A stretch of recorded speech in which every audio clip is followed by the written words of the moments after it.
Good morning, class. So today we are going to be doing our reading lesson based on the story Land of the Cranes, written by Aida Salazar. But before we get into the story, I want to do a quick little warm-up session just to get our brains flowing a little bit. So if you're having an amazing, excellent day, I want you to put your thumbs up. If you're having a day that maybe you're feeling a little tired, maybe it's a little bit slow, put it to the side. And if you're having a day that maybe it's just not going that well so far, but that doesn't mean it couldn't get any better, put the thumb down. So for me, my day is thumbs up, and it's going to get even better because we are going to be reading one of my favorite books. This book is actually a poetry story. So it's going to be a variety of different poems, and we are not going to read every poem just because we don't have enough time, but we are going to be focusing on some important ones. And we're also going to be reading an author's note. So the author of the story, who is Aida Salazar, wrote a note for us readers to take time and read through and discuss. So before we begin, I want all of us to take a look at the front cover of this book. And I want us all to think about and notice what are some things that stand out to you on the front cover. So take a moment to think about it. Okay, so I'm hearing that we notice that there's a girl that has braids, and there's some type of fencing right here. And something else that I think we all notice that is very seen on the front cover are all of these white birds. So before we begin, can anyone tell me what type of birds these are? Cranes, that is correct. These are cranes. Does anyone know what type of cranes these are? So these cranes are what's called sandhill cranes, and they are most commonly found in open lands, open waters, near San Diego. So these are cranes that a lot of us could actually go see. How many of us have actually gone to San Diego before? Raise your hands. Okay, so quite a few of us. I know I've gone there myself. I've gone jet skiing there. I've gone snorkeling there. So a lot of people go to San Diego just to go visit the beaches there. So sand cranes, or sandhill cranes, my apologies, are mainly found in San Diego. So before we begin, I also want to just mention that cranes move and travel as a group. They never leave one bird behind, and they are never separated from each other. So when they do move from place to place to place, they are constantly together. So I want everyone to take a moment and close their eyes. And I want you to visualize a big group of white cranes flying together, moving as one from place to place. No bird being left behind. So take a moment and think about that.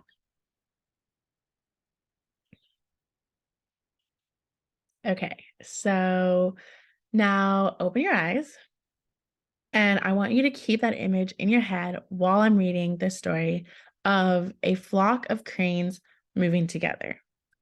So if you would please all turn to page 244 in Land of the Cranes.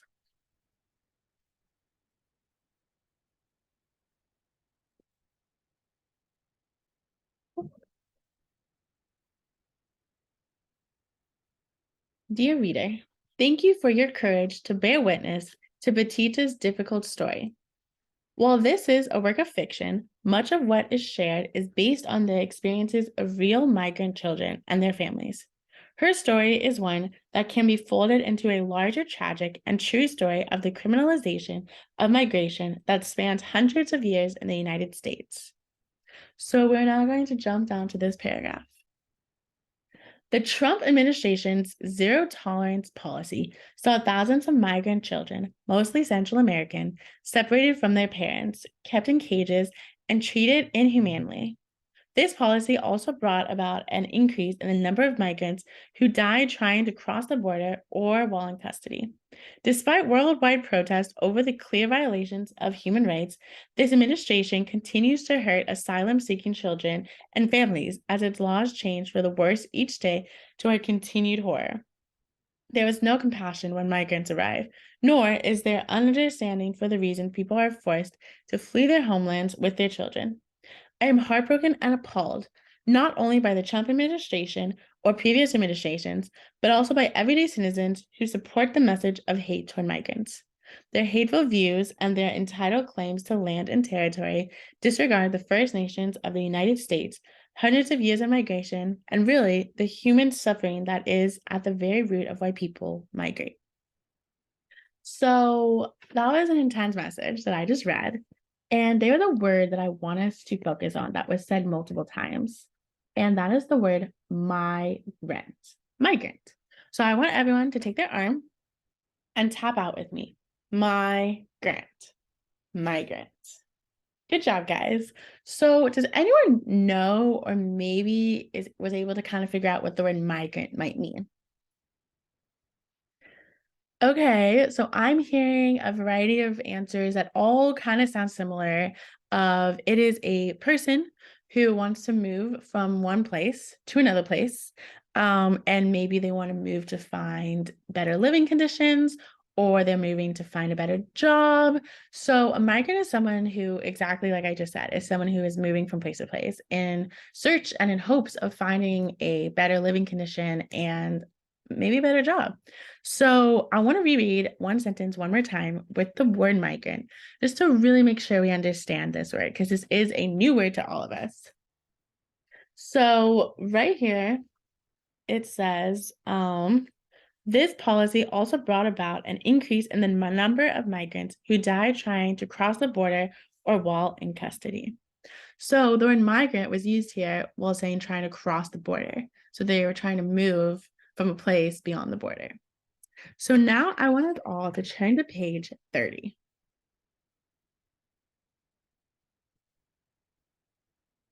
We're going to begin reading right here where it says waiting. Waiting. On Monday, Poppy must be late. It's 6 p.m. and aftercare closes at 6:15. The tricks on the clock are Honey's slow talks. I try not to count. I wonder if Poppy's broken a wing on the skyscrapers he helps build with hammers and steel. I wonder if Poppy forgot. I am waiting and rushed to the restaurant with too many dishes to wash. But that has never happened. Miss Cassandra, the teacher's aide, bends the creases of her forehead near her phone when Poppy doesn't answer. So she calls Mommy, who is the nanny of toddler twins with bright red cheeks who can't fly. Miss Cassandra gives me a tissue to soak up my tearness because Mommy can't come for me right now either. She can't leave those babies until their parents get home. Poppy is coming, I whisper to myself. I'll tuck my wings close and wait. So I want to ask us, do you remember a time when you maybe had to wait for someone to come pick you up and they didn't?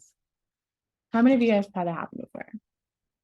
I know I definitely have had that happen before. When I was in elementary school, that's definitely happened to me. How did it make you feel when you were waiting for that person to come and pick you up?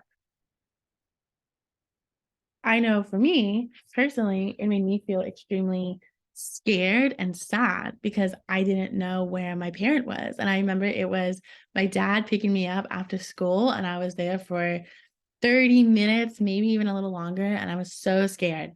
And it makes you worry. And that is exactly how the teacher felt. Where is her Poppy? Why hasn't he come to pick her up yet? So we're now going to turn to page 94. Between sleep. I dream of Poppy flying alongside me. His bright black ojos glisten. I see his wavy hair pushed back by wind. Mommy is flying too, the egg under her. The park and freeways below, cars like ants, we are so high, all of us soaring. Then I see him fall sudden with the sound like a firecracker, so loud it leaves a ringing in my ears. Then I fall too, though I flap my arms in a fever. So I want us to pay attention to the word flying. The word flying was used a lot in this poem. What does Petita mean by flying in this poem? Because humans can't fly. So what is she referring to? Yeah, so I'm hearing different answers of freedom. You're flying to freedom. And in this, I dream of Poppy flying alongside me. She's thinking about her dad, right? Flying, or Poppy flying alongside her, being with her, and being together in freedom. And I want to ask another question, which is how is the feeling of a crane being symbolized in this portion of the poem? So think about the word flying and what we just talked about. How might that refer to the cranes that we discussed on the front of the book? And how are the cranes symbolized in this specific part of the poem? Yes, so I'm hearing flying freely together. So, like I mentioned earlier, and like we had all discussed, cranes fly together from place to place. No bird is left behind, no crane is left behind. And this, it seems like the crane and flying is symbolizing flying to freedom, and how Petita wishes she could be with her Poppy and her mommy all together again, right? Flying to freedom. So we're now going to turn back to page 245.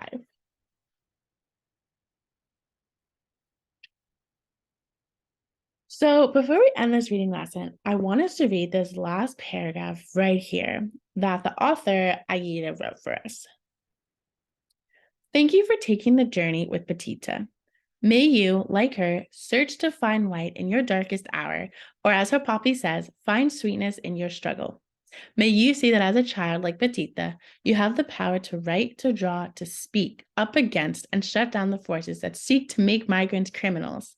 May your wings, your voice help us, members of the human family, rise above the hate and carry the much needed compassion and injustice for migrants into a vast migration of a change across the globe. All of us with love, flying together, Aida. So, one last time before we finish, we noticed that throughout the story, the use of cranes was symbolizing flying and freedom and being together again. And that's all that Petita wanted, was for her Poppy and her mama and for herself to all be together again in freedom. So thank you all for reading Land of the Cranes with me. I hope you all enjoyed it as much as I love reading this story. This is one of my favorite stories, like I said, and it's also an important one.